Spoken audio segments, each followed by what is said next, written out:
మరి ఇక్కడ ఎలా మార్పులు ఇప్పుడు జగన్మోహన్ రెడ్డి ఇక్కడ ఉండిపోవడానికి అయితే ఉంచేస్తారా లేకపోతే పరిస్థితి ఏంటి? డెఫినెట్గా my target is like that only. నా target is Jaganmohan Reddy.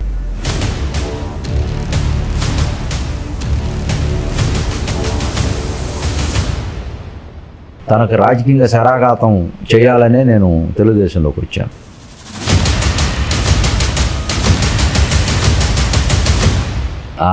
Man of the match पवन कल्याण दिखता है नहीं पवन, ये पवन नहीं आंधी है।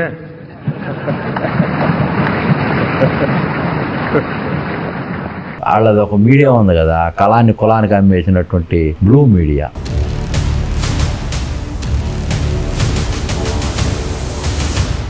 మీరు అన్నారు స్కామ్లు కానీ ఎవరైతే చేశారో వాళ్ళ లా అండ్ ఆర్డర్ ప్రకారం ముందుకెళ్ళి ఏంటి రెడ్ బుక్? ఎవరైతే చట్టానికి అతీతంగా వాళ్ళు చేతుల్లో తీసుకొని ఆ గవర్నమెంట్లో అవినీతి కార్యక్రమాలు చేశారో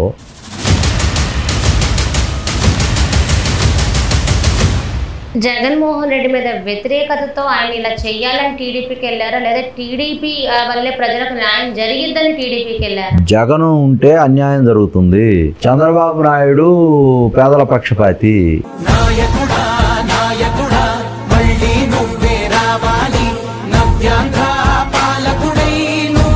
చంద్రబాబు నాయుడు చేతిలో నేను శిఖండిగా మారి నరకాసురుణ్ణి భీష్ముడిని చిరచ్ఛేదం చేసినట్టుగా చిరచ్ఛేదం చేశాను. ఇది గురునాథం.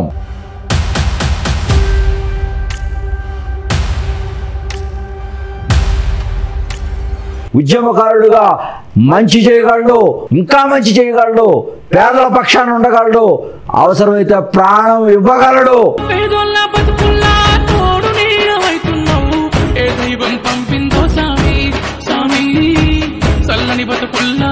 బాబూజీ కిదరాయ్ అని మోడీ గారు స్వయానా చంద్రబాబు నాయుడు గారికి ఫోన్ చేశాడు.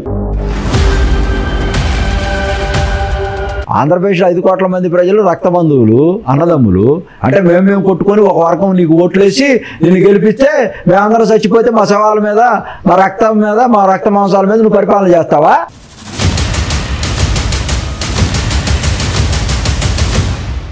ఏమయ్యారు నా అవతాతలు? ఎవరికి పుట్టాడమ్మా ఇతను?